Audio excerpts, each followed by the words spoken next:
creio nisso. Não, eu vou ser bonzinho, senão eu vou para o inferno. Ser bonzinho. Eu vou dar uma cesta básica, senão eu vou para o inferno.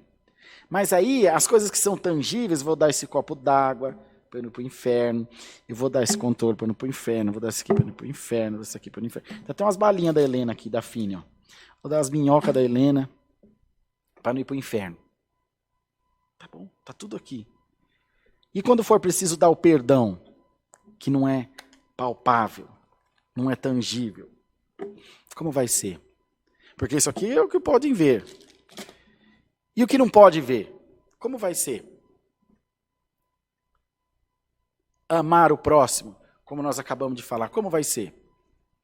Como você vai demonstrar? Dando risadinha, fazendo cara de boa moça, por fora a bela viola e por dentro o pão bolorento, enganando a quem? A nós, né? Porque a você e a Deus, impossível. Você sabe que você não é assim.